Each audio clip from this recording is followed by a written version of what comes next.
হ্যাঁ, অন এয়ারে গেছি আমরা।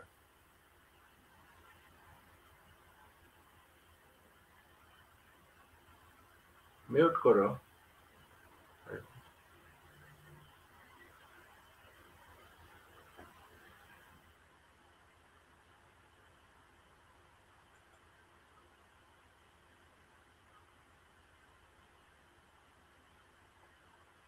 গালিবের মাইক্রোফোন অফ। জি, আমরা লাইভে চলে আসছি, স্টার্ট করে।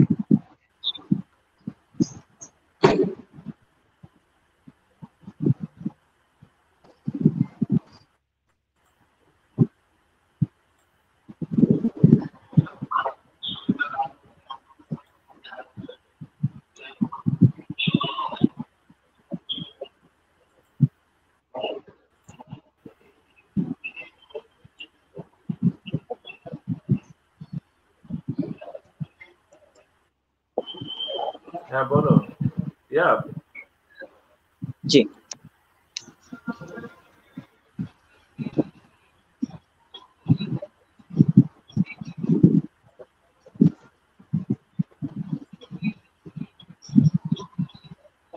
গ্রুপে দিয়ে দিয়েছেন?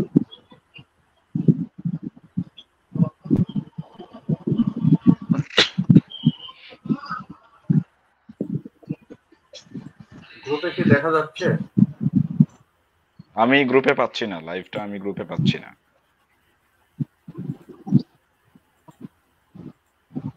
দেখি তো, গ্রুপে লিংক শেয়ার করব। হ্যাঁ, লিংক শেয়ার করতে পারেন। পেজ হলে কিন্তু কিছুই লাগতো না।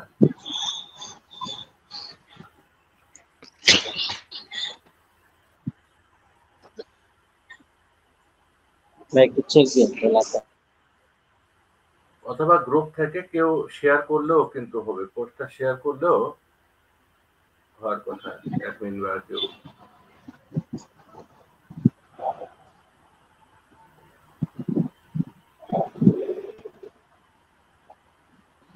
গ্রুপে লাইভটা পাচ্ছি না। গালিব ভাই, আপনি কি পাইছেন? এখানে তো লাইভ দেখাচ্ছে অলরেডি 2.5 মিনিট হয়ে গেছে আমরা অন এয়ার আছি, কিন্তু গ্রুপে পাচ্ছি না তো।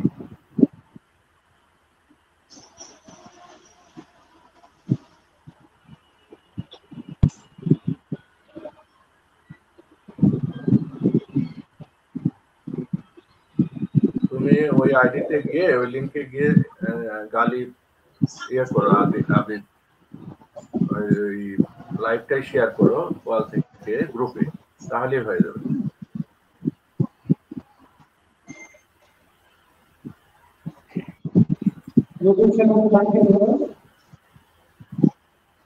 আগে নিউজ যখন দায়িত্ব না, আগে যখন দায়িত্ব, হ্যাঁ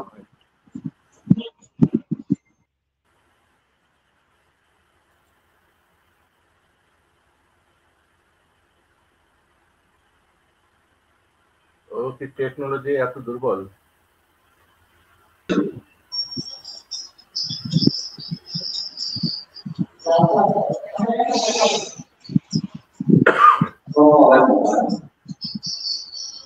আমরা এই অভাবটা অনুভব করছি।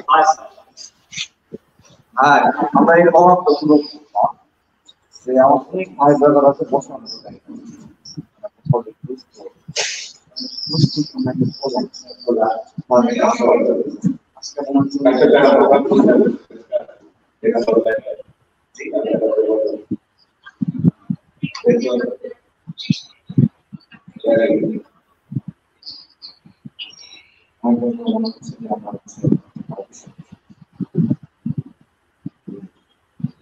আমি তুমি ওই লিংকটা খুলে ভিডিওটা শেয়ার করো গ্রুপে সরাসরি। তুমি হয়তো বুঝতে পারছো না, ওপো অ্যাডমিন হলে ভালো হতো।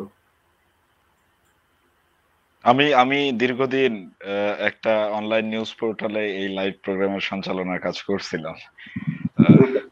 জব ছিল এটা আমার।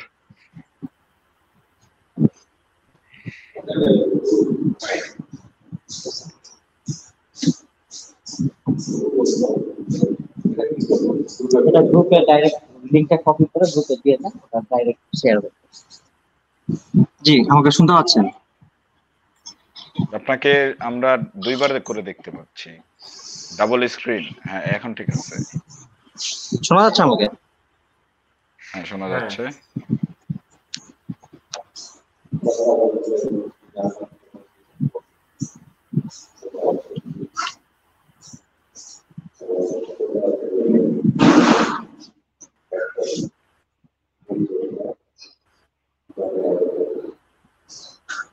এখন কি শেয়ার হয়েছে? শেয়ারটা হবে?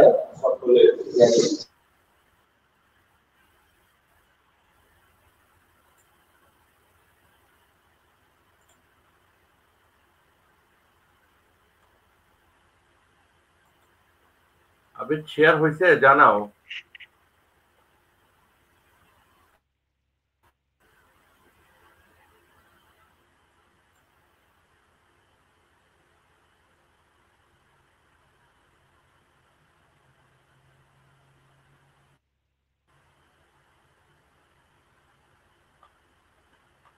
গ্রুপে দেখতে পাচ্ছি না আমি, এমন করে কেন? এটা স্ট্রিম ইয়ার্ডে আগে থেকে অ্যাকাউন্ট খুলে রাখা লাগে, তাছাড়া শেয়ার করা যায় না। না না, গ্রুপে স্ট্রিম গ্রুপে ইয়ার্ডে অ্যাকাউন্ট গ্রুপে লগইন না গ্রুপে থাকে। না না, গ্রুপে হয় না। আসসালামু আলাইকুম। স্ট্রিম অ্যাডে গ্রুপের অপশন নাই তো, পেজ আছে। হ্যাঁ হ্যাঁ, রাশেদ ভাই শেয়ার দিচ্ছে আমাদের ফেসবুক গ্রুপে।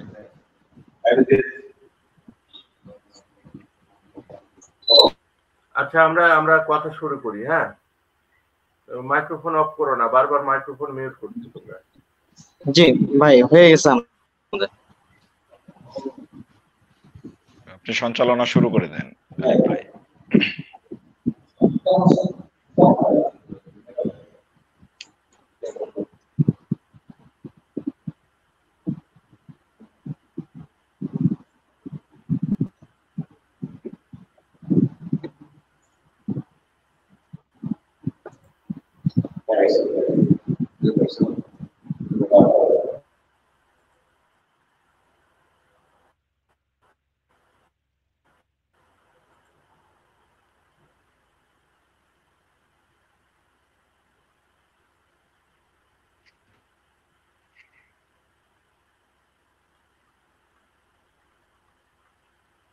ওই কথা বলে না যে, মাইক্রোফোন অফ করে করে।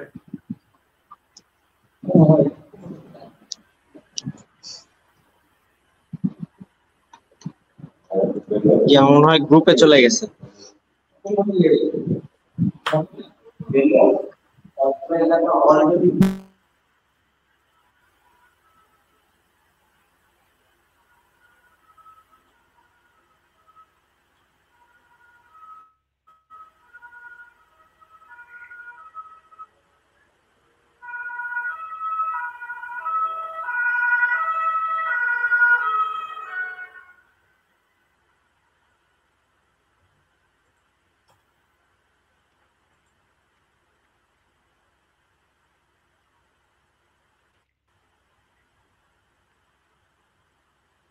গ্রুপে কি গেছে দেখা যায়? ওকে, গ্রুপে যদি দেখা যায় সেই লিংকটা আমাকে মেসেঞ্জারে দেন ভাই, শেয়ার দিচ্ছি পার্সোনাল প্রোফাইল থেকে।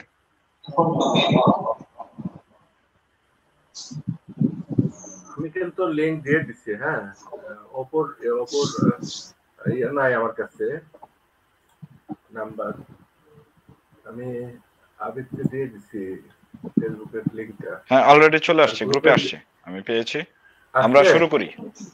হ্যাঁ, হ্যাঁ মানে আর আছি আমরা আমরা আলোচনা শুরু করে দেই। অংশুমালী পেজ থেকে এই যে আসছে, গ্রুপে আসছে। না, ওটা একটা একটা আইডিয়া আর কি, আমার জি আইডির কারণে জি ওটাতে জি ঢুকতে পারিনি। জি জি জি। হ্যাঁ হ্যাঁ, আচ্ছা। তো গালিব ভাই তাহলে সঞ্চালনা শুরু করে দেন। আমরা অন এয়ার আছি, জয়পুরহাটের দর্শক আমাদেরকে দেখতেছে। জয়পুরহাটের বর্তমান পরিস্থিতি নিয়ে আমরা আলোচনা শুরু করি। জি অবশ্যই। ধন্যবাদ অপু, ধন্যবাদ ভাই আপনাকে আজকে এই লাইভটি করার জন্য। আমরা যে কোটা বৈষম্যের যে আন্দোলনটা চলছিল এতদিন, এই আন্দোলনে মোটামুটি সফলতা পেয়েছি। যদি এখন নিশ্চয়তা নেই যে আসলে আমরা আসলে যে জিনিসটা আমরা চেয়েছি সেরকম পাবো কিনা। এখন আহ, সাবেক আমাদের প্রধানমন্ত্রী পালিয়ে যাবার পরে বর্তমান পরিস্থিতি দেশের অনেক জায়গা থেকে অনেক খবর আসছে, কিন্তু আমি মনে করি যে আসলে অধিকাংশই ভুয়া নিউজ, যেগুলো গুজব ছড়ানো হচ্ছে।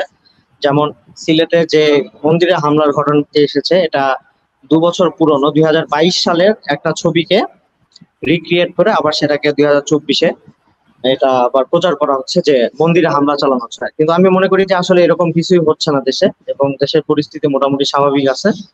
এবং আজকে অনেকগুলো নিউজ আমরা যেগুলো পেয়েছি মোটামুটি পজিটিভ। এখন যদি আমরা জয়পুরহাটের অবস্থান জানতে চাই, জয়পুরহাটের অবস্থা মোটামুটি আমরা ভালো পাচ্ছি। আমরা আসলে প্রচুর সাড়া পাচ্ছি জনমানুষের, এবং সুশৃঙ্খল। কিছু অনাকাঙ্ক্ষিত ঘটনা ঘটেছে যেগুলো আসলে কাম্য ছিল না আমাদের, আর যেগুলো আমরা আসলে চাইনি। এটা আসলে ক্ষোভের বশীভূত হয়ে অনেকে অনেক কাজ করে ফেলেছে যেগুলো আমরা কেউ কখনো চাইনি। আমি অপুর কাছে একটু জানতে চাই যে আসলে ঢাকার পরিস্থিতি কেমন, ঢাকায় কি চলছে এখন? ধন্যবাদ, অসংখ্য ধন্যবাদ গালিব ভাইকে। ঢাকায় বর্তমানে অবস্থা খুবই স্বাভাবিক, জনগণ উল্লাস করতেছে। আজকে বিকালেও গোটা সংসদ ভবন জনগণের দখলে ছিল, জনগণ সেখানে ঘুরতে গেছে, সেলফি তুলতেছে। সংসদ ভবনের যে পুকুর সেখানে গোসল করেছে, কোথাও কোনো সমস্যা হয়নি, হামলা এই টাইপের কোনো নিউজ আমরা এখন পর্যন্ত পাই নাই। কিন্তু বিগত দিনের সংগ্রামের ইতিহাস যদি আমরা দেখতে চাই, আমি এই কোটা সংস্কার যে আন্দোলন শুরু হয় গত 5ই জুন থেকে, তার ঠিক 4 দিন পর আমি 5ই জুন জয়পুরহাট অবস্থান করতেছিলাম। আমি 9ই জুন থেকে শুরু করে আজকে পর্যন্ত এই আন্দোলনের সাথে পুরোপুরি ভাবে সম্পৃক্ত। তো আমরা যখন আন্দোলন প্রথম দিকে শুরু করি, আমাদের মূল দাবি ছিল হাইকোর্ট যে আমাদের এগেনস্টে একটা রায় দিল, যে তারা পুনরায় 2018 সালে যে পরিপত্র জারি হয়েছিল সেটাকে বাতিল করে দিয়ে তারা পুনরায় কোটা বহাল করলো। এখানে আমাদের সাবেক প্রধানমন্ত্রী বেশ কিছু কূটচাল করেছিলেন।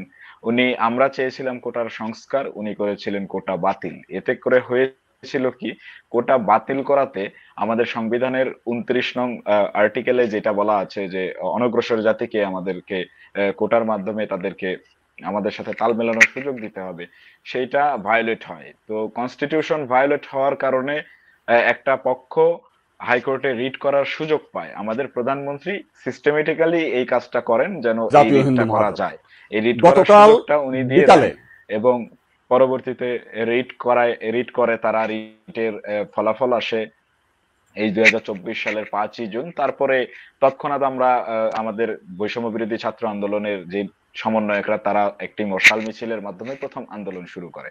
পরবর্তীতে আমরা ঢাকা বিশ্ববিদ্যালয়ের রাজু ভাস্কর্যে মানববন্ধন কন্টিনিউ করি প্রায় 10-15 দিন। তারপরে বিক্ষোভ মিছিলের রূপ নেয়, ঢাকা বিশ্ববিদ্যালয়ের লাইব্রেরির সামনে আমরা অবস্থান নেই।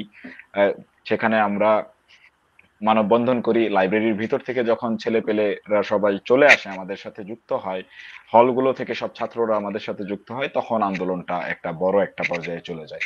যখন বড় পর্যায়ে চলে যায় তখন আমরা ঢাকা বিশ্ববিদ্যালয় ক্যাম্পাসের ভিতরে অবরুদ্ধ থাকিনি, আমাদের আন্দোলনটা ওই জায়গায় আর সীমাবদ্ধ রাখিনি, তখন আমরা রাজপথে চলে যাই। এতদিন আন্দোলন চলা পরেও যখন প্রধানমন্ত্রী আন্দোলন এগুলো মেনে নিচ্ছিলেন না, আমাদের দাবিগুলোকে বিন্দু পরিমাণ গুরুত্ব দিচ্ছিলেন না, তখন সাধারণ ছাত্র জনতা আমাদের সাথে যুক্ত হয়। পরবর্তীতে আমরা বাংলা ব্লকেট কর্মসূচি চালাই, যেটার মাধ্যমে গোটা ঢাকা শহর আমরা ব্লক করে দেই। এই বাংলা ব্লকেট, কমপ্লিট শাটডাউন, এই টাইপের কঠোর কঠোর কর্মসূচি আমরা হাতে নেই এবং এগুলা সফলভাবে চালাই। সবকিছুই ঠিকঠাক ছিল। আমি পার্সোনালি যেটা মনে করতেছি, এই 16ই জুলাই যেই 5 জনকে মারা হয়, এই 5 জনকে মারার পরে যদি তৎকালীন প্রধানমন্ত্রী, আমাদের সাবেক প্রধানমন্ত্রী যদি এই হত্যাকাণ্ডের দায় স্বীকার করে নিয়ে জাতির উদ্দেশ্যে ক্ষমা চাইতেন, এই 5 জন নিহতর পরিবারের দায়িত্ব নিতেন এবং আমাদের সকল দাবি মেনে নিতেন, তাহলে হয়তোবা তার এইভাবে দেশ থেকে পালায় যাওয়া লাগতো না। মূলত তারা আমাদের দাবিটাকেই অগ্রাহ্য করছে শুরু থেকেই এবং আমাদেরকে দমন করার চেষ্টা করেছে, যার ফলেই আজকে এই পরিণতি। আজকে থেকে ঠিক 15 দিন আগেও হয়তোবা কেউ জানতো না যে এইভাবে শেখ হাসিনা পালিয়ে যাবে। এই কোটা সংস্কার আন্দোলন সেটা রাষ্ট্র সংস্কার আন্দোলনের রূপ নিবে। আমাদের এখন বৈষম্য বিরোধী ছাত্র আন্দোলনের প্রতিনিধি হিসেবে আমি বলতেছি আমাদের যেই মূল টার্গেট সেটার আমরা সবেমাত্র 20% অ্যাচিভ করেছি। আমাদের যে সকল দাবি সমূহ আমি রয়েছে তার ভিতর মাঝখানে জি জি আমি জি একটু সন্দীপ ভাইয়ের কাছে যেতে চাই। আসলে সন্দীপ ভাই, আপনি আসলে বাইরে আছেন এবং অনেক আমাদেরকে হেল্প করছেন, বিভিন্ন তথ্য আহ, প্রচার করছেন, আমাদের আন্দোলনটা বেগবান করার জন্য করেছেন। এবং আসলে প্রবাসী যারা আছে তাদের আসলে মনোভাবটা কেমন, বা তারা এখন এখন তাদের এই উনি চলে যাওয়ার পরে, আমাদের সাবেক প্রধানমন্ত্রী চলে যাওয়ার পরে, পদত্যাগ করার পরে এখন মানুষের ভিতর কিরকম অনুভূতি কাজ করছে আসলে? না, মানুষ মোটামুটি হাঁপ ছেড়ে বাঁচছে, কিন্তু এখন মানুষ খুশি, অনেক খুশি, মানে সর্বদলীয় ভাবে খুশি। যারা অনেকে রাজনীতির সাথে সম্পৃক্ত ছিলেন না, আমরা অনেক সময় দেখেছি, তারাও কিন্তু এবার ছাত্রদের পাশে দাঁড়িয়েছে। এবং আমরা যেটা শুরু করেছিলাম রেমিটেন্স বকেট, সেটা আমরা মানে গতকাল থেকে এটা প্রত্যাহার করছি, যাতে বাংলাদেশে রেমিটেন্স আসে। এবং মানুষ খুশি, কিন্তু একটু আমরা শঙ্কিত এই কারণে যে বাংলাদেশে কিছু কিছু ভারতীয় মিডিয়াতে গুজব ছড়াচ্ছে, এবং মানে বিভিন্ন তথ্য। আমার ভারতীয় অনেক বন্ধু আছে, তারা আমাকে, সাংবাদিক বন্ধুরা, মন খারাপ করে মেসেজ দেয় যে এই ছাত্রদের স্বাধীনতা।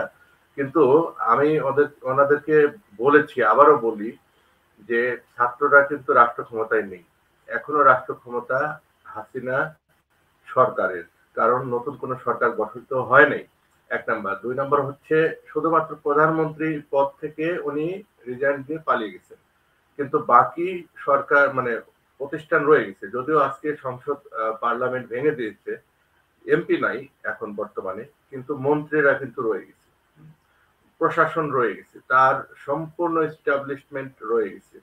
তো এক্ষেত্রে, এবং এই যে ছাত্রলীগ বা যুবলীগ, এদের যে ক্যাডার গুলো সারা দেশব্যাপী রয়ে গেছে, এরা বিভিন্ন রকম নাশকতা করছে।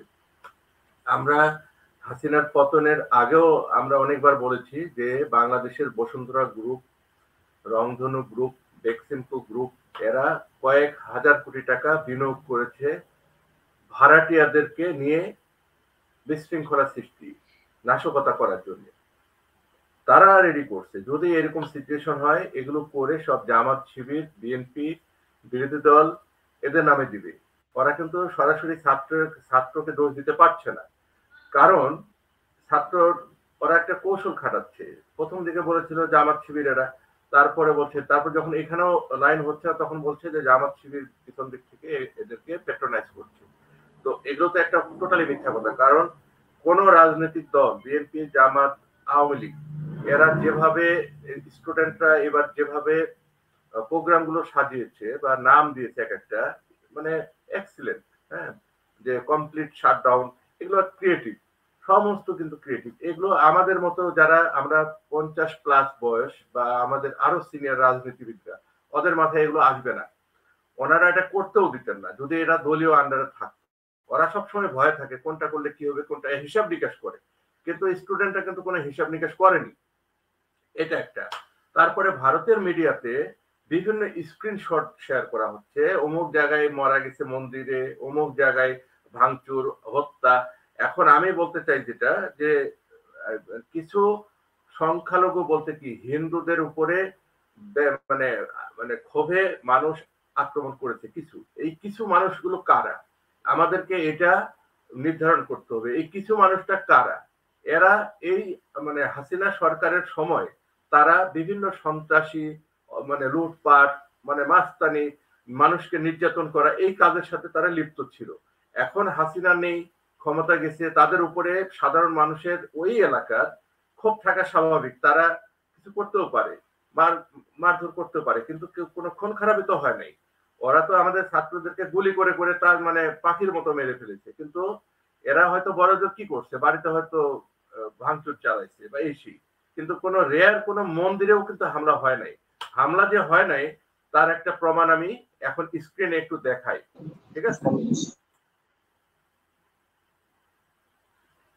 ছিল যে তাদের উপর বিশাল একটা হামলা, লুটপাট, অগ্নিসংযোগের ঘটনা ঘটবে, কিন্তু গতকাল বিকালেই বিএনপি এবং জামাতের নেতারা তাদের হিন্দু প্রামাণিক মহাসচিব, বাংলাদেশ জাতীয় হিন্দু মহাজোট, গতকাল বিকালে শেখ হাসিনার পদত্যাগের পরে এদেশের হিন্দু সম্প্রদায় মনে করেছিল যে তাদের উপর বিশাল একটা হামলা, লুটপাট, অগ্নিসংযোগের ঘটনা ঘটবে। কিন্তু গতকাল বিকালেই বিএনপি এবং জামাতের নেতারা তাদের নেতৃবৃন্দকে হিন্দুদের বাড়িতে হামলা, লুটপাট, অগ্নিসংযোগ যাতে না হয় এবং প্রত্যেক মন্দিরে যাতে পাহারা দেয় সেই ব্যবস্থা করার নির্দেশ দেয়। এবং গতকাল থেকে আমরা দেখেছি সেই পাহারা দিয়েছে। সাধারণভাবে হিন্দুদের উপরে বড় কোনো মন্দিরে কোনো হামলার ঘটনা ঘটে নাই। কিছু আওয়ামী লীগের হিন্দু নেতা আছে যারা বিভিন্ন সময় লম্পঝম্প করেছিল, তাদের বাড়িতে, শুধু হিন্দু বাড়ি না, মুসলিম আওয়ামী লীগ নেতাদের বাড়িতে হামলা হয়েছে, লুটপাট হয়েছে এবং সামান্য কিছু সুযোগ সন্ধানী এলাকা ভিত্তিক তারা কিছু সামান্য মন্দিরে হামলা করেছে, সেটা ব্যাপক বিষয় না। কিন্তু আমরা দেখলাম যে ভারতের রিপাবলিক এইটাকে নিয়ে ব্যাপকভাবে রুমার ছড়াচ্ছে, নানান কিছু মিলে উদ্ভট কথাবার্তা বলছে। এবং আজকে দেখলাম শেখ হাসিনার নিয়ে তারা কাহিনী তৈরি করছে, বঙ্গবন্ধুর স্ট্যাচু মানে ভাঙছে, সেটা নিয়ে তারা খুব দুঃখে সাগরে ভাসছে। আমার এক সাংবাদিক ফোন দিয়েছিলাম, তাদের বলেছি যে আপনারা যদি শেখ হাসিনার জন্য যদি এত কান্না আপনাদের মধ্যে আসে, তো শেখ হাসিনা ভারতে গিয়েছে, আপনারা ভারতের প্রধানমন্ত্রী নরেন্দ্র মোদীকে সরিয়ে শেখ হাসিনাকে আপনারা প্রধানমন্ত্রী হিসেবে ঘোষণা করেন, সে ভারতও রক্ষা করতে পারবে, আপনার সেভেন সিস্টারও রক্ষা করতে পারবে। আপনারা তো প্রতিদিন বলছেন যে শেখ হাসিনা না থাকলে ভারতে সেভেন সিস্টার থাকবে না। তো এইবার আপনাদের একটা বিশাল সুযোগ আছে, আপনারা শেখ হাসিনাকে ভারতের প্রধানমন্ত্রী করেন। আমরা দেখলাম যে গোবিন্দ মানে ওনার মানে হিন্দু নেতারাই বয়ান দিলেন, তাই না? ফেসবুকে উনি আজকে এটা বলেছেন। তো মানে এটা তো প্রমাণিত। কিন্তু আমি ভারতীয় বন্ধুদের সাথে যখন সাংবাদিকদের সাথে কথা বলেছি, ওরা অনেক মন খারাপ করছে। দুইজন আমাকে আনফ্রেন্ড করে চলে গেছে, বলছে যে আমরা এই স্বাধীনতা, এটাই তোমাদের স্বাধীনতা। আর তারপরেও আমি ওদের বলছি যে ছাত্ররা কিন্তু আন্দোলন করেছে, ওরা কিন্তু রাষ্ট্র ক্ষমতায় বসেনি, কোনোভাবে ব্লেম দিতে পারো না। তারা সেন্ট্রালি মুভমেন্ট করছে, ঘটনাগুলো ঘটছে ঢাকা শহরের বাইরে বিভিন্ন প্রত্যন্ত অঞ্চলে। বাংলাদেশে 68,000 গ্রাম, কত 64টা জেলা, কত উপজেলা, মানে এখানে দুই একটা জায়গায় যদি কিছু হয়ও বিচ্ছিন্ন ভাবে, সেটা তো আমরা তো প্রতিরোধ করছি অলরেডি। এখানকার সম্পূর্ণ কমিউনিটি, আমাদের বিভিন্ন সংগঠনও আছে, সামাজিক সংগঠন আছে, আমরা আছি, ইভেন মাদ্রাসা, ইভেন ইসলামিক দলগুলোর প্রতিনিধি, ছাত্র সবাই করছে, কিন্তু কোনো সমস্যা হচ্ছে না। যদি সমস্যা হয় দেখা যাবে পরে, মিডিয়াতে তো অবশ্যই আসতে হবে সেটা। কিন্তু স্ক্রিনশট নিয়ে যারা প্রচার করছে ভারতে, এই রিপাবলিক টিভি, প্রথম কলকাতা এবং আমাদের ভারতের অনেক বন্ধু বান্ধব, যারা নিজেকে সেকুলার বলে, অনেক কিছু বলে, কিন্তু কাজের সময় তারা সেকুলারের পরিচয় আমি পাই না এদের, এমন একটা অবস্থা।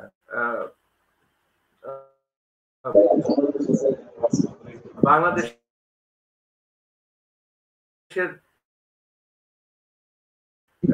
মানে এটা ইউরোপের যে ঘটনাগুলো বললাম, যে আমরা যে মানে আচ্ছা, লাইভে কি ডিস্টার্ব হচ্ছে কোনো? আচ্ছা জি সন্দীপ ভাই, আমি একটু অপুর কাছে এখন যাব। অপু, যেটা বলছিলাম যে আমরা জি একটু অপুর কাছে যাব। উদ্বিগ্ন ছিলাম এই কারণে, আমরা একটু উদ্বিগ্ন ছিলাম এই কারণে যে বাংলাদেশে যদি সত্যি সত্যি মন্দিরে হামলা হয়, হিন্দু পরিবারে হামলা হয়, তাহলে তো আমাদের যে ছাত্ররা যে আন্দোলন করলো, যে ত্যাগ স্বীকার করলো, বা আমরা যে সংগ্রামগুলো করলাম প্রবাসীরা সবাই মিলে, অর্থাৎ সারা দেশব্যাপী এই আন্দোলনটাই কিন্তু পুরো মানে মানে ইয়ে হয়, কি হয়, ব্যর্থ হয় এটা, তাই না? যে ফ্যাসিজম চর্চা করেছে আওয়ামী লীগ, সেই ফ্যাসিজম চর্চা আগামী প্রজন্ম, আগামীর কোন রাজনৈতিক দল করবে না। ওরা আমাদের এখনকার প্রজন্ম, এখন যারা ক্ষমতায় আসবে বা আছে, মানে আসবে আর কি আগামীতে, বা আমাদের নেক্সট জেনারেশন, তারা কিন্তু সহনশীল, তারা গণতান্ত্রিক, হাসিনার মতো অগণতান্ত্রিক নয়। যে কারণে আমার একটা আশঙ্কা ছিল, যেই আলোকেই আমি বলছিলাম যে জয়পুরহাটে আমাদের প্রচুর হিন্দু আছে, প্রচুর মারোয়ারি আছে, আমার বাড়ি মারোয়ারি পট্টির পাশেই, হ্যাঁ, তার পাশে কুন্ডুপাড়া, এগুলো সমস্ত মিলায় আমাদের কিন্তু একটা টেনশনে থাকতে হয়। কিন্তু আমি জানি 91 সালের যখন বাবরি মসজিদের ঘটনা ঘটে, তখনও কিন্তু আমরা পাহারা বসিয়েছিলাম, কিন্তু কেউ হামলা করে নাই, কোনো ঘটনাই ঘটে নাই, তখন হামলা হয় নাই, কিছুই হয় নাই, সমস্ত নর্মাল ছিল 91 সালে। আজকে 2024 সালে ইভেন আওয়ামী লীগের গত 15 বছরে কতগুলো সংখ্যালঘু হামলা হয়েছে, এগুলো রেকর্ড নাই? রংপুরে, গাইবান্ধায়, সাতক্ষীরায়, আওয়ামী লীগ করেছে, সমস্ত মিডিয়াতে আসছে, টেলিভিশনে খবরে আসছে। ওরা সব সন্ত্রাস করে। ইভেন আমি আরেকটা কথা বলি, আমি যখন দিনাজপুরে চাকরি করতাম বাংলাদেশে থাকা অবস্থায় 14 সালের ইলেকশনে আমি ডিউটিতে ছিলাম। আমার কেন্দ্রের পাশে হিন্দু পাড়ায় আক্রমণ হয়েছে, হিন্দু পাড়ার মেয়েদেরকে ধরে এনে ধর্ষণ করা হয়েছে। ওই তখন তো ভোটে অংশ নেয় নাই বিএনপি বা ওরা কেউ নেয় নাই। ওইখানে আমাদের একটা পার্ট ছিল, আমরা ক্যাম্প করেছিলাম ভোট কেন্দ্র, আরেকটা ক্যাম্প ছিল পাশ ছিল, ওই পাশে ছাত্রলীগ যুবলীগ ওরা আস্তানা গাড়ছিল। ওখানে রাতের বেলা লাঠি সোটা অস্ত্র নিয়ে থাকতো, গান বাজাতো, খিচুড়ি কি রান্না টান্না করে খাইতো, ওরা আমরা দেখতেও পাইতাম না ওই পাশে। ওইখানে আশেপাশের হিন্দু পাড়ার মেয়েদেরকে তারা নিয়ে এসে এগুলো ফুটতে ফাটতে করছে আমাদের সামনে। আমরা দেখছি ওদের মা বাবা এসে আমাদের কাছে হাত পা ধরছে যে ট্রেডিং এ আছেন, আমার সন্তানকে একটু বাঁচান, আপনারা বললে শুনবে। কিন্তু আমাদের আওতার বাইরে ছিল, কারণ আমাদের ডিউটি ভোটের জন্য সরকারি কর্মকর্তা হিসেবে, যে কারণে আমরা কিচ্ছু করতে পারি নাই। কিন্তু আর্মিকে আমরা বলেছিলাম, আর্মি কোনো ব্যবস্থা ওই সময় নেয় নাই। অর্থাৎ টোটাল প্রোগ্রামটা, এবং পরের দিন ওই গ্রামে কর্নায়া গ্রাম দিনাজপুরে 3 আসনের সেখানে হামলা হয়, হিন্দুপাড়া লুট হয়।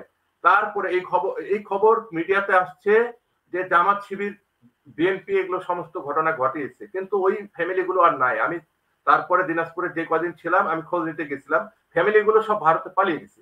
এই ঘটনাগুলো কে ঘটাইছে? আমাদের চোখের সামনে, আমি তো ছিলাম ওখানে। এটা তো আওয়ামী লীগ করেছে, অপকর্ম করেছে, কিন্তু তারা এগুলো মিডিয়াতে আসে না। অথচ ওই সময় দৈনিক মিডিয়াতে দিনাজপুরের সাংবাদিকরা সব জানে, তারপরে ওরা লিখেছে এই ঘটনা জামাত শিবির করাইছে। জামাত শিবির তো বেরোতেই পারে না ওই সময়। তো যাই হোক, আপাতত বললাম, পরে আমি আবার আসছি। অপু বলুক, অপুর। জি সন্দীপ ভাই, আমি মাঝখানে একটু অপুর কাছে যাব। যে অপু, আমরা বিগত বছরগুলোতে দেখেছি এই আওয়ামী ফ্যাসিবাদী শাসন আমলে যে সংখ্যালঘুদের উপর হামলা করে তারা নিজেরাই, এবং অসংখ্য রিপোর্ট আছে এরকম, গোয়েন্দা তথ্য রয়েছে তাদের কাছে। কিন্তু বরাবরই তারা হচ্ছে বিএনপি জামাতের উপর দোষটা চাপিয়ে দিতে চায়। এক্ষেত্রে আমি বেশি দূরে যাব না, আমাদের নিজ জেলা জয়পুরহাটের কিছু কথা বলবো। গত 2 বছর আগেও জয়পুরহাটেও কিছু কিছু মন্দিরে হামলা হয়েছে, এবং প্রমাণ পাওয়া গিয়েছে যে আওয়ামী লীগের সাথে সংশ্লিষ্ট ছিল। তো পরবর্তীতে এই ধরনের পদক্ষেপ যেহেতু তারা এখন আওয়ামী লীগ এখন পদত্যাগ করেছে, এবং তাদের মন্ত্রিসভা আজকে দুপুর 3টায় বিলুপ্ত ঘোষণা করা হয়েছে। এরপরে যদি অনাকাঙ্ক্ষিত ঘটনা ঘটে, তুমি কি মনে করো যে এরকম কোনো কিছু ঘটার সম্ভাবনা আছে কিনা, বা এটা যদি হয়ে থাকে এটা রোধ করার উপায়টা, আসলে রোধ করার উপায় কি, এই সম্বন্ধে যদি তুমি একটু তোমার বক্তব্য উপস্থাপন করো। জি ভাই, এরকম ঘটনা ঘটার সম্ভাবনা, আশঙ্কা সবকিছুই আছে। আওয়ামী লীগের চরিত্রই এইটা। আমরা বরাবরই দেখে আসছি যে তারা নিজেরা অপকর্ম করে অন্যের উপর দোষ চাপিয়ে পার পেয়ে যাওয়ার চেষ্টা করে। বৈশ্বিক মিডিয়ায় একটা ভিন্ন বার্তা দেওয়ার চেষ্টা করে। বরাবরই শেখ হাসিনা এটা করেছেন তার নিজের গদি টেকানোর জন্য, এখনো চেষ্টা করে যাচ্ছেন। ভারতে এই যে সন্দীপ ভাই বললেন যে ভারতে ব্যাপকভাবে স্ক্রিনশট বিভিন্ন ভারতের চ্যানেলে প্রচার হচ্ছে, বাংলাদেশের হিন্দুরা ভালো নেই, বাংলাদেশের হিন্দুদের উপরে আক্রমণ হচ্ছে।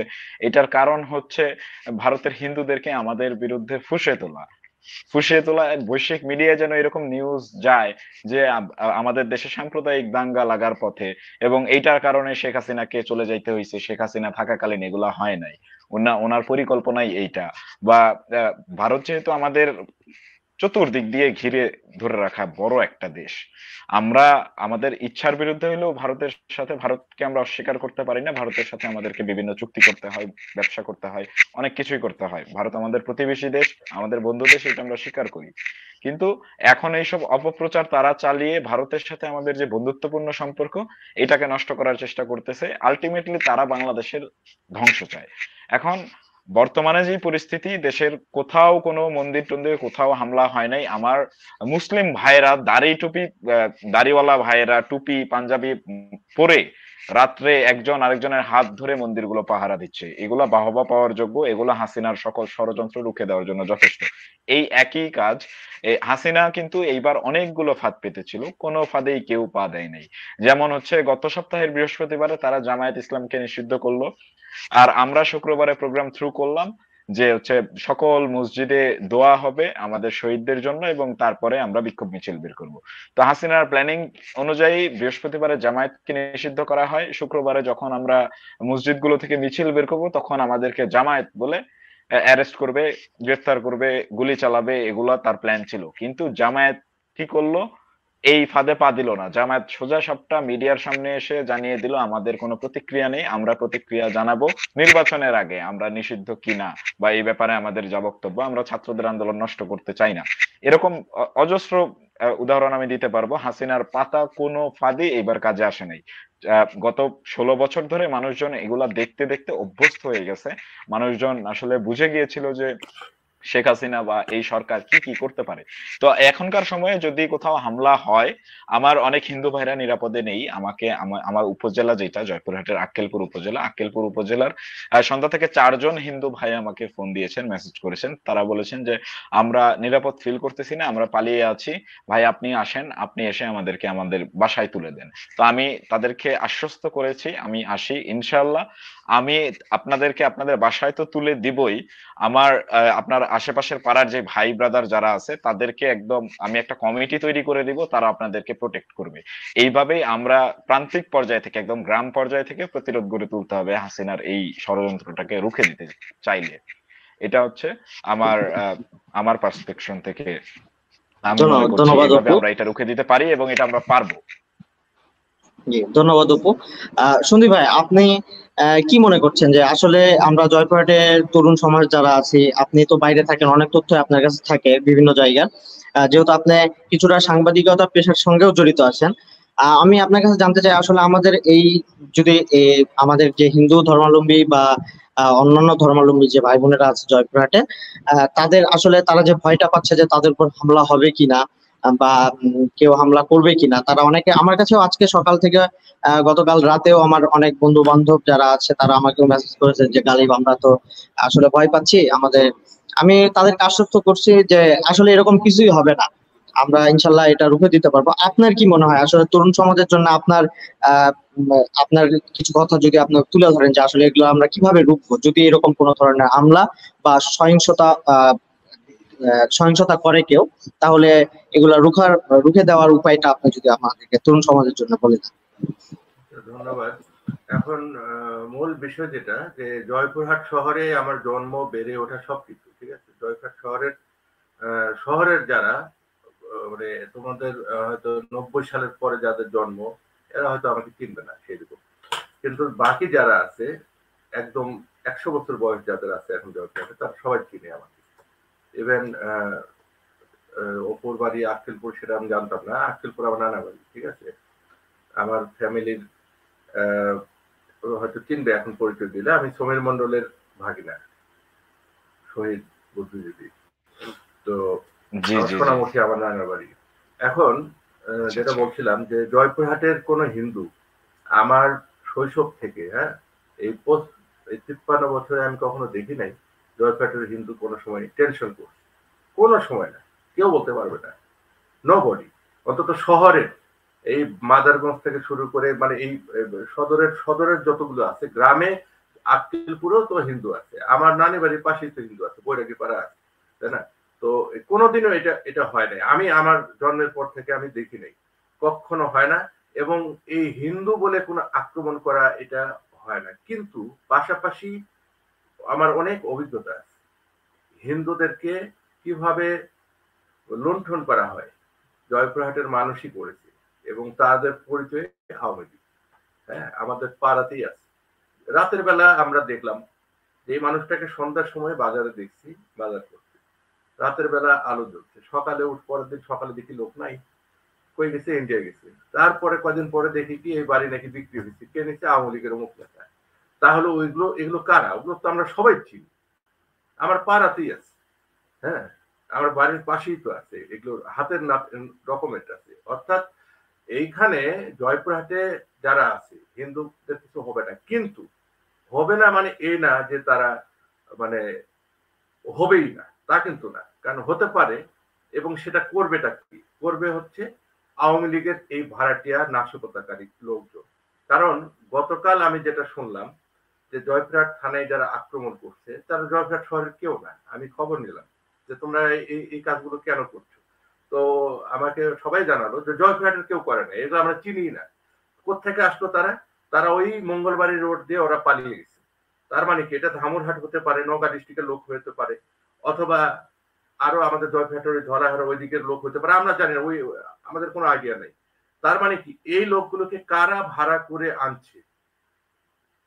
আমরা যে নির্বাচনের আগে যে মিডিয়াতে আসলো যে এই বসুন্ধরা গ্রুপ, এই 3-4টা গ্রুপ মিলে কয়েক হাজার কোটি টাকা বিনিয়োগ করা হয়েছে, ক্যাশ টাকা, কোনো বাকি টাকা না, একদম ক্যাশ টাকা ডেলিভারি করা হয়েছে বিভিন্ন অপারেশনের জন্য। তো সেই টাকাগুলো কোথায় গেল? জয়পুরহাটেও তো অবশ্যই আসছে, জয়পুরহাট আওয়ামী লীগ নাই আছে তো। তো তারা এখন জয়পুরহাট থানায় যে আক্রমণ করলো, এই আক্রমণটা কারা করলো?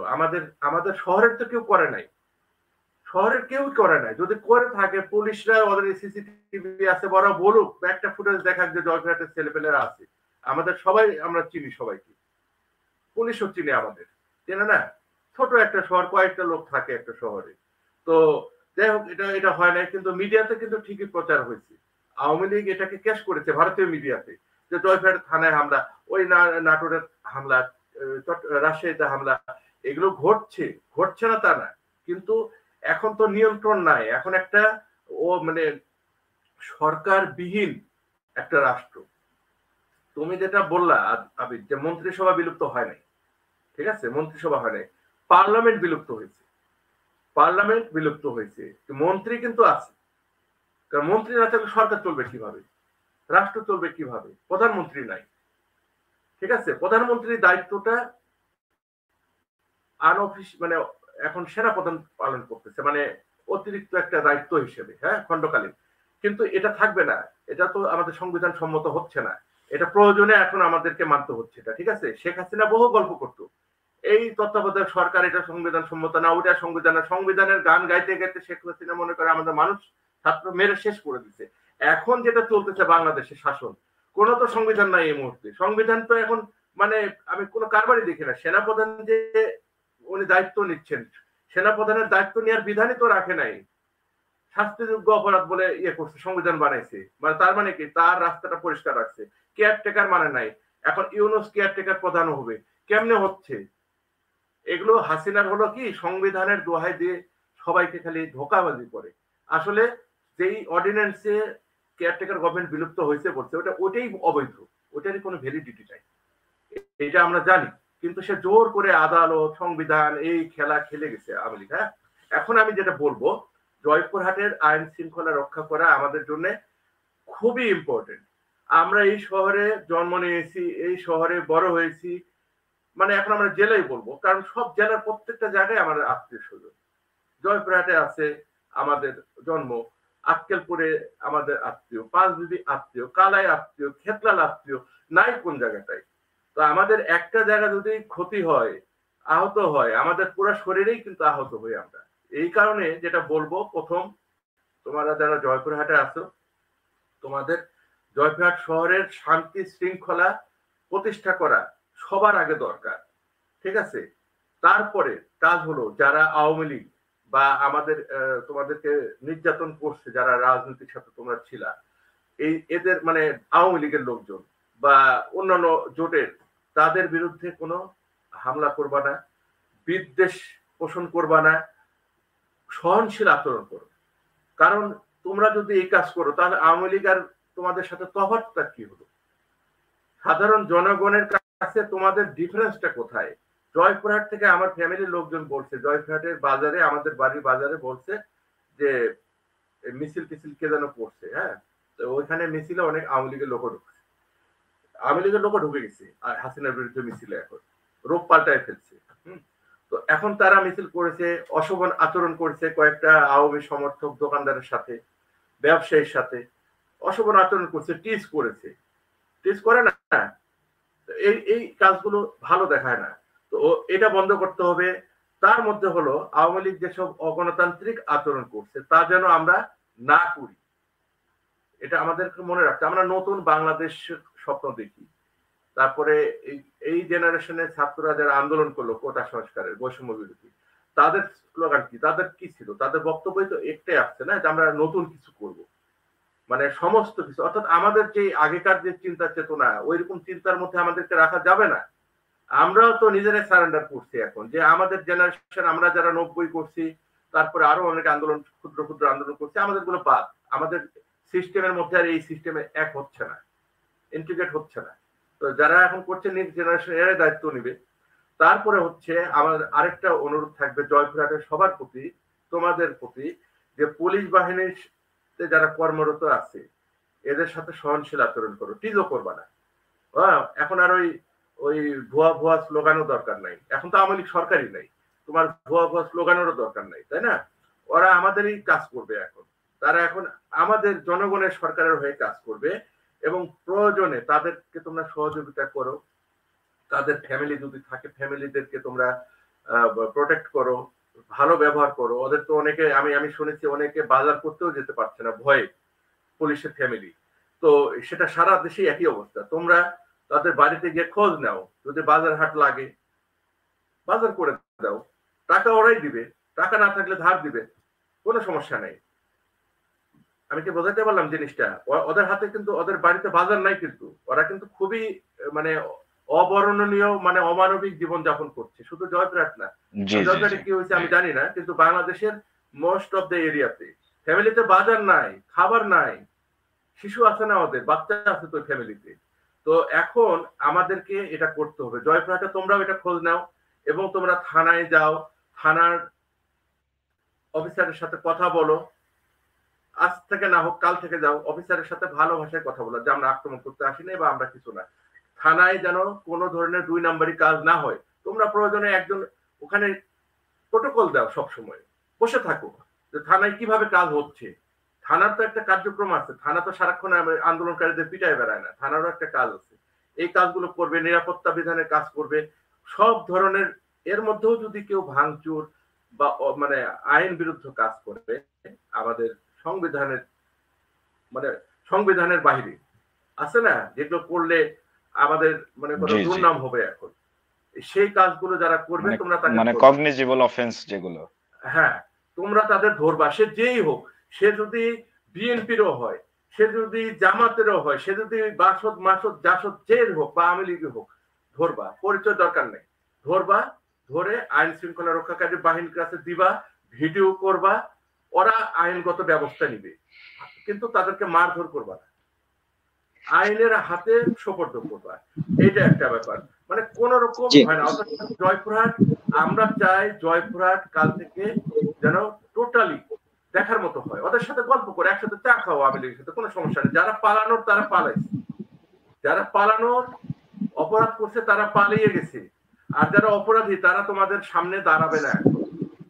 আর যারা এখনো দাঁড়িয়ে আছে, বুঝবা এদের উপায় নেই, পালানোর রাস্তা নেই। ইন্ডিয়ান বর্ডার বন্ধ, এয়ারপোর্ট বন্ধ, কই যাবে এরা, তাই না? ওরা যদি শিক্ষা নেয়, ওরা যদি শিক্ষা নেয় যে রাজনীতি যদি করো তোমরা দেশে থেকে, রাজনীতি করার মতোই করো। আর আমি যেটা মনে করি আমার অভিজ্ঞতায়, যে বাংলাদেশে আওয়ামী লীগের রাজনীতি চিরতরে শেষ হয়ে গেছে। কারণ হচ্ছে আওয়ামী লীগকে, আওয়ামী লীগের নেতাদেরকে, আওয়ামী লীগের সমস্ত মানে প্রতিষ্ঠানকে, ইভেন আওয়ামী লীগের যে প্রশাসনের যে দালালগুলো ছিল, পুলিশ বাহিনী ছিল, সবাইকে বিপদে ফেলে সুবিধাবাদী হাসিনা আগেই পালিয়ে গেছে, এদেরকে বিপদের মধ্যে ফেলে গেছে। হ্যাঁ, ওরা জানে ভালো যে শেখ হাসিনা ওদের জন্য কি করছে, ওরা আমাদের চেয়ে ওরাই ভালো জানে এখন। যাই হোক, তোমরা এটা মানে চলবা। এবং আমরা রাজশাহীতে দেখলাম, রাজশাহীতে বিভিন্ন জায়গায় দেখলাম যে কোটা সংস্কার, বৈষম্য বিরোধী আন্দোলনের ছেলে মেয়েরা রাস্তা পরিষ্কার করছে, কারণ রাস্তায় অনেক ভাঙচুর হয়েছে, ইট পাথরে মানে নষ্ট অবস্থা হয়েছে। তোমরাও জয়পুরহাটে এই উদ্যোগ নিবা, মানে যা কিছু করার দরকার শহর সুন্দর রাখতে, যদিও জয়পুরহাটের রাস্তাঘাট এখন খারাপ। সন্দীপ ভাই, আমি এই বিষয়ে আপনার কাছে সংক্ষেপে জানতে চাইবো। তার আগে আমরা অপুর কাছে একটু যাবো। অপু, বর্তমান আমরা আসলেই তরুণ, সন্দীপ ভাই অনেক কিছু দেখেছে আমাদের, উনি অনেক সিনিয়র, উনি অনেক কিছু দেখেছে। ওনাকেও ধন্যবাদ জানাই আজকে এই লাইভটি সম্প্রচার করার জন্য এবং এটা আসলে উদ্যোগ নেওয়ার জন্য। আমি তোমার কাছে অপু জানতে চাই যে আসলে তরুণ সমাজে তুমি যে ঢাকায় আছো, ঢাকা যে আজকে যেমন সংসদ ভবন পরিষ্কার করেছে ছেলেরা, ছেলে মেয়েরা, ছাত্রছাত্রীরা, আসলে তোমার তোমার দিক থেকে নির্দেশনা কি থাকবে জয়পুরহাটের জন্য, যে আসলে কিভাবে কি করলে, খুব সংক্ষেপে একটু তুমি যদি বলতে চাও। জি, আমি জয়পুরহাটের তরুণ সমাজের কাছে একটি আবেদন জানাইতে চাই যে আমরা কোটা সংস্কার আন্দোলনে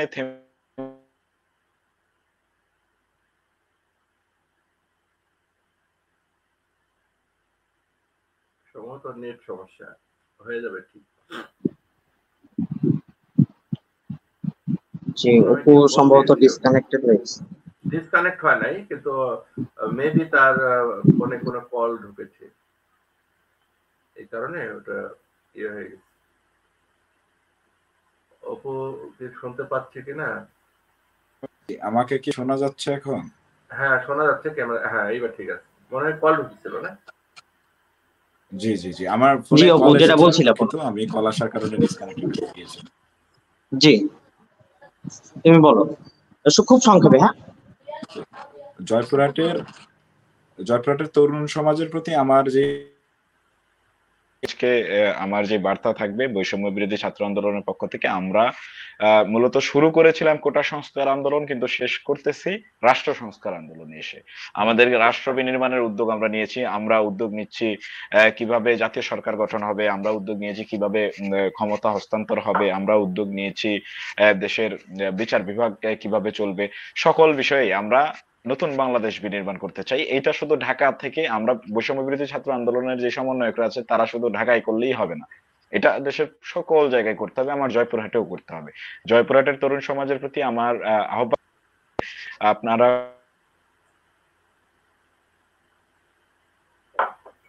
ফোনে বারবার মনে কল আসছে।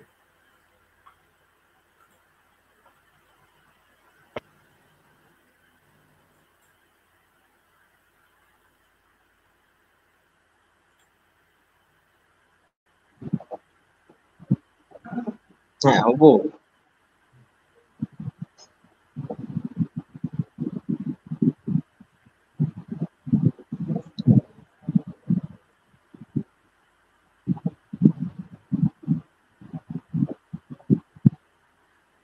অপু শোনা যাচ্ছে না আসলে, তোমাকে আমরা শুনতে পাচ্ছি না।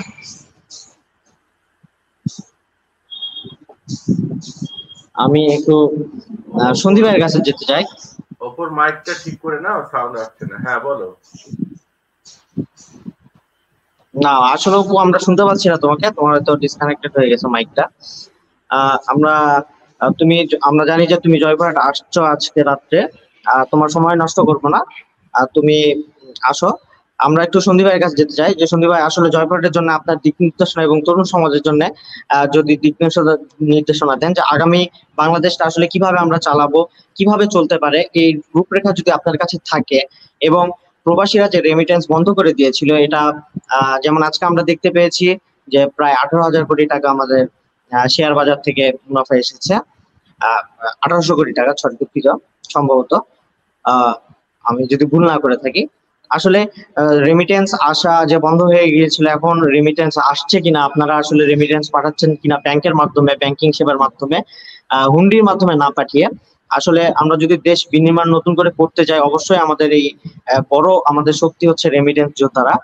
তাদেরকে আমরা জয়পুরহাটবাসীর পক্ষ থেকে সেলুট জানাই যে তারা অনেক কষ্ট করছে বাইরে, এবং তারা একটা প্রতিজ্ঞা নিয়েছে যে দেশ নতুন করে বিনির্মাণ করবে।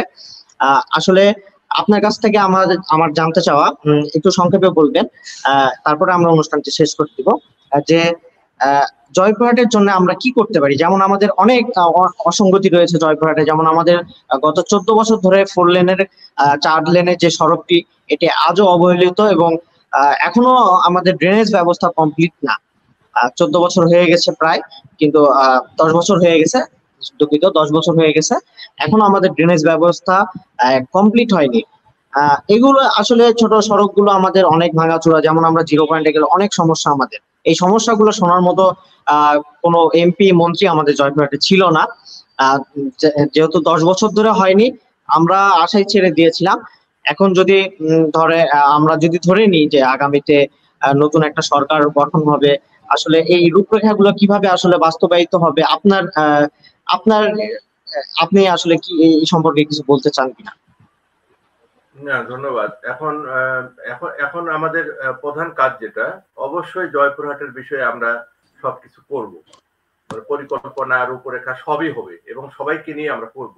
কিন্তু এখন আমাদের মূল ফোকাস হচ্ছে অন্তর্বর্তীকালীন সরকার গঠন এবং পরবর্তী একটা গণতান্ত্রিক সুষ্ঠু নির্বাচন অনুষ্ঠান করা।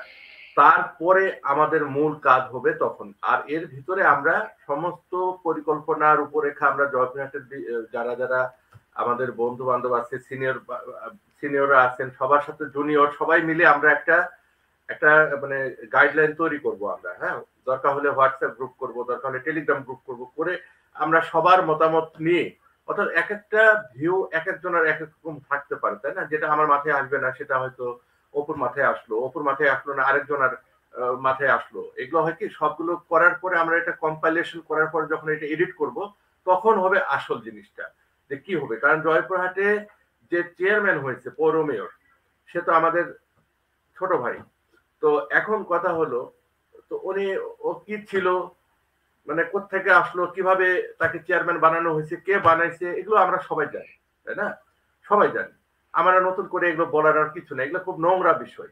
এগুলো বলতেও লজ্জা লাগে, মানুষের কাছে বলতে লজ্জা লাগে। কারণ এক সময় যে জয়পুরহাটে খন্দকার ওলিউজ্জামানের মতো লোক চেয়ারম্যান ছিলেন, আজিজ মোল্লার মতো লোকও চেয়ারম্যান ছিলেন, ফজলুর রহমান চেয়ারম্যান ছিলেন, তারা তাদের যে স্ট্যাটাস, ঠিক আছে, তাদের যে স্ট্যাটাস, সেই স্ট্যাটাসের সাথে এই আওয়ামী লীগ আসার পরে যে চেয়ারম্যান, তার স্ট্যাটাস মিলে? সে তো একটা ইউনিয়ন পরিষদের মেম্বারও হওয়ার যোগ্যতা তার নাই। এই যে চুপ্পু মিয়ার মতো লোক রাষ্ট্রপতি বানায় রাখছে, কেন রাষ্ট্রপতির কাছে যাইতে হবে বৈষম্য বিরোধী ছাত্র আন্দোলনের নেতাদের? তিনিও তো গেছে, কিন্তু আমি ভালোভাবে আমি একসেপ্ট করি নাই। ও আসবে আমাদের কাছে, আমরা যাব কেন? সে তো অবৈধ একটা লোক, ফাউল লোক। ইভেন আমাদের যারা নেতারা গেছে তার কাছে যাওয়াই উচিত হয় নাই, বাইরে বসতে হইতো। তুমি আসো মিয়া, তুমি কোন ঘোড়ার ডিমের রাষ্ট্রপতি আমরা জানি তো। তো এখন যেটা জয়পুরহাটের বিষয়, যেটা 4 লেনের রাস্তা, এই স্বপ্ন দেখাইছে আমাদের যে পাথর মোড়ের যেটা আমাদের 0 পয়েন্ট, এটা মানে আমাদের বাল্যকালে আমরা যা দেখছি তাও একটা ভালো ছিল তখন। শহর সন্দীপ ভাই, আমি মাঝখানে একটু ইন্টারাপ্ট করতে চাই। যে পাঁচুর মোড় এখন আর পাঁচুর মোড় নেই। গত 2 দিন আগে আমাদের এক ছাত্র ভাই শহীদ হয়েছেন পুলিশের গুলিতে, এবং ছাত্রছাত্রীরা এবং জয়পুরহাটের জনগণ পাঁচুর মোড়ের নাম চেঞ্জ করে শহীদ মেহেদী চত্বর করে দিয়েছে এবং বাটার মোড়ের নামটা শহীদ বিশাল চত্বর করেছে।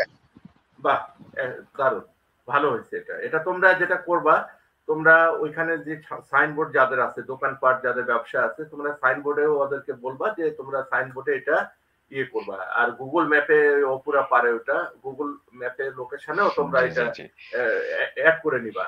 তো এটা একটা না, তারপরে ইনশাআল্লাহ এটা আগামী কালকেই করে ফেলবো। হ্যাঁ, এটা করবা। কারণ আর তাদের যে ফ্যামিলি যারা শহীদ হয়েছে, যেই ছোট ভাই বা আমার ছেলের বয়সী হবে এরা, তো ছেলে বয়সী বললাম এই কারণে যে আমার ছেলে মেয়েরা এখানে বার্লিনে ইউনিভার্সিটি অলরেডি পাস করে ফেলছে। তো সুতরাং ওরা তো ইউনিভার্সিটি পরে এইরকমই তো বয়স হবে, তাই না? মনে হয়। তো যাই হোক, ছোট ভাই হলো, অসুবিধা নাই। তো যেটা বলি যে আমরা রূপরেখা পরে করব, অপুর সাথে কানেক্ট যোগাযোগ থাকবে, তোমাদের সাথে থাকবে, আমার আলাদা একটা টেলিগ্রাম গ্রুপ বা হোয়াটসঅ্যাপ গ্রুপে রাখবো। আমরা জয়পুরহাটের জন্য আলাদা কাজ করব, এটা আমার স্বপ্ন, বুঝছো? আমি কোনোদিন রাজনীতিতে নামবো না, এটা আমার ইচ্ছা, কোনোদিনও না, আমার এটা ইচ্ছা নাই, ঠিক আছে? তো কিন্তু আমি কাজ করব, কাজ করাটা হলো আসল, ওই সামনে এসে কাজ করা আর পিছন থেকে কাজ করব, বুঝছো? যে কারণে জয়পুরহাটের যা করা দরকার, যেমন আমাদের যে স্কুলেও অনেক অসঙ্গতি ছিল, যেমন রামদেও বাজলা স্কুলকে ওরা বাজলা স্কুল নাম দেয়, আরবি নাম দেয়, আরবি মানে সংক্ষিপ্ত করে, এটা তো ঠিক না, একদমই ঠিক না। আমাদের পুরো ঐতিহ্যটাই নষ্ট করছে। তারপর তোমরা যেটা আরো করবা, জয়পুরহাটে থাকো যেহেতু, বাজলা স্কুল বা স্কুল কলেজের মানে যেই বাউন্ডারি গুলো, ওয়ালগুলো, হ্যাঁ, ওয়ালগুলোতে তোমরা ইয়ে করবা না, মানে কোন রকম চিকা মারা, পোস্টার মারা, ওয়ালিং করা, এই জিনিসটা করতে দিবা না কোনো ব্যবসায়ী প্রতিষ্ঠানকেও না, কোনো রাজনৈতিক প্রতিষ্ঠানকেও না। একটা সৌন্দর্য, কারণ দেখো আমাদের এইখান থেকে দিনাজপুর থেকে বা বিভিন্ন জায়গা থেকে যখন জয়পুরহাটের উপর দিয়ে যখন গাড়িগুলো যায়, তো ওরা তো আমাদের স্কুল বা আমাদের এই প্রতিষ্ঠানগুলো দেখতে না ভালো দেখায় না। যদি পরিষ্কার থাকে, আমাদের সুনাম, জয়পুরহাটের সুনাম, ছোট একটা শহর, এই শহরের ভিতর দিয়ে যাওয়া আসা করে তোমরা একটু দেখবা। এখন আমাদের লক্ষ্য হলো তোমরা জয়পুরহাটের শান্তি শৃঙ্খলা যেগুলো বললাম এগুলো তোমরা করবা। আরেকটা কাজ করবা, যেটা এই অন্তর্বর্তীকালীন সরকার থাকা অবস্থায়, গঠন হওয়ার পরে থাকা অবস্থায়, এখনো কিন্তু গঠন হয় নাই, আমরা এখনো বিপদের মধ্যে আছি। হ্যাঁ, টোটালি বিপদের মধ্যে আছি, কি হবে আমরা জানি না, এখনো শেষ হয় নাই। তারপরে যখন ভোট হবে, ভোটের সময় কিন্তু ওরা টাকার খেলা খেলবে, সন্ত্রাসী হামলা করবে, এবং এই যে হিন্দু মন্দিরে হামলা টামলা, এই গুজবগুলো না আওয়ামী লীগের, এগুলো কিন্তু এখনই থামবে না, এটা সবসময় চলবে, ওরা এটা করবে, ঠিক আছে, ওরা করবে। তা আমাদেরকে এটা রুখে দিতে হবে।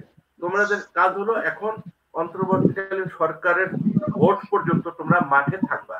ভোট হবে, পরবর্তীতে গণতান্ত্রিক ভাবে নির্বাচিত সরকার আসবে, তাদের দায়িত্ব তারা কি করবে, আমরা আমাদের প্রস্তাব দিব তখন যে এইভাবে এভাবে চাই। ঠিক আছে, থ্যাংক ইউ। ধন্যবাদ সন্দীপ ভাই।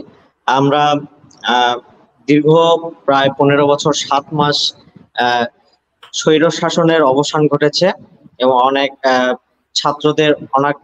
ছাত্রদের কাঙ্ক্ষিত যে ফলাফলটি কোঠা সংস্কার যারা চেয়েছিল এবং সেটাতে তারা সফল, এবং সাবেক প্রধানমন্ত্রী পদত্যাগ করে হেলিকপ্টারে করে চোরের মতো পালিয়ে গিয়েছে, এটা আমরা সবাই জানা, এটা আমাদের সবারই জানা।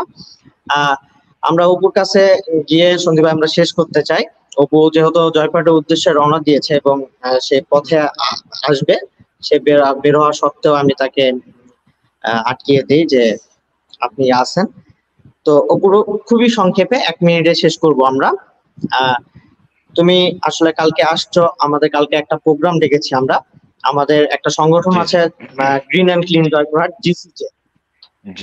সেই সংগঠনের পক্ষ থেকে আমরা একটি প্রোগ্রাম হাতে নিয়েছি যে আমরা আগামীকাল পরিষ্কার পরিচ্ছন্নতা বজায় রাখবো জয়পুরহাট শহরে এবং অ্যাওয়ারনেস ক্রিয়েট করব, যাতে কোনো লুটপাট, সহিংসতা বা কোনো গন্ডগোল বা আমাদের যে অন্যান্য ধর্মাবলম্বী ভাই বোনেরা আছে তাদের উপরে যেন বা তাদের তীর্থস্থানে যেন কোনো হামলা না হয়।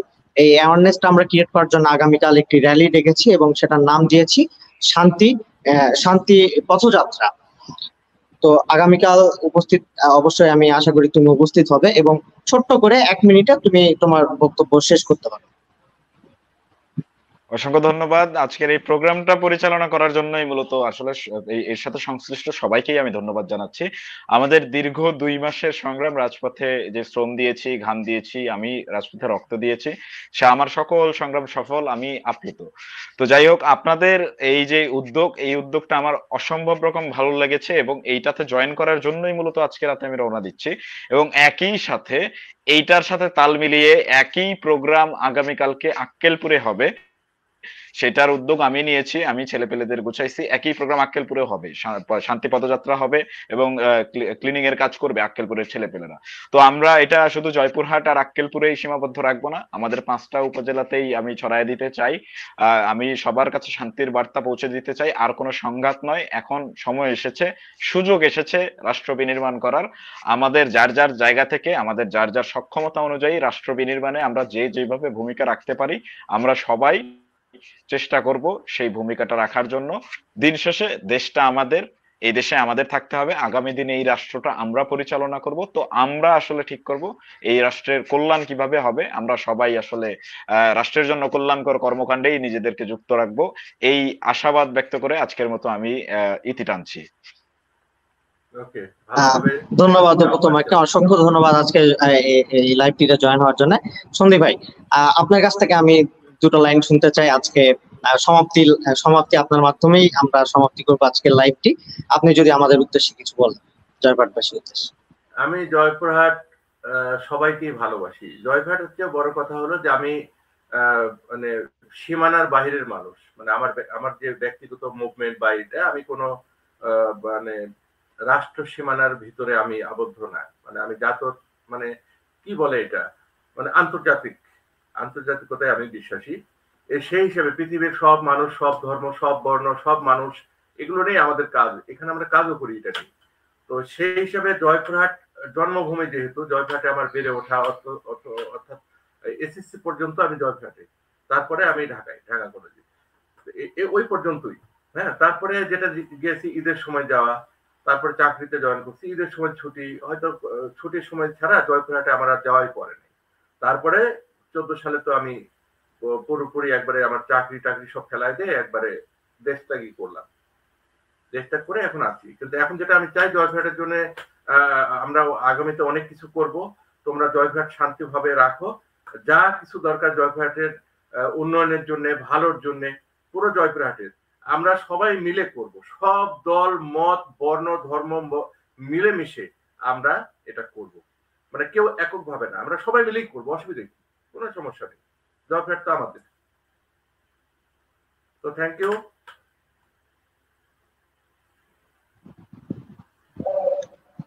জি সন্দীপ ভাই, ধন্যবাদ আপনাকে, অসংখ্য ধন্যবাদ আজকে এই অনুষ্ঠানটি পরিচালনা করা, অনুষ্ঠানটি শুরু করার জন্য। এবং আমি শেষ কথা বলে আজকে অনুষ্ঠানটি সমাপ্ত করতে চাই। আমরা জয়পুরহাটের যারা তরুণ সমাজ আছে এবং আমাদের বাবা চাচা যারা আমাদের আত্মীয় স্বজন এবং আমরা পাড়া প্রতিবেশী যারা আছে, সবাইকে রক্ষা করবো এবং আসুন সবাই মিলে আমরা একটা সুন্দর জয়পুরহাট এবং একটু সুন্দর দেশ বিনির্মাণ করি এবং যে যার জায়গা থেকে যতটুকু আমরা পারি এগিয়ে আসি। এবং আমরা নতুন করে, এখন সময় এসেছে নতুন করে আমাদের তরুণ সমাজের হাল ধরার, আমরা যেন বাংলাদেশকে একটি সুন্দর রাষ্ট্র তৈরি করে রাষ্ট্র দাঁড় করাতে পারি এবং একটা উন্নয়নশীল রাষ্ট্রের দিকে যেন এগিয়ে নিয়ে যেতে পারি। এই কামনায় ব্যক্ত করে আজকের মতো আমরা আজকের অনুষ্ঠান থেকে বিদায় নিচ্ছি। সবাইকে ধন্যবাদ।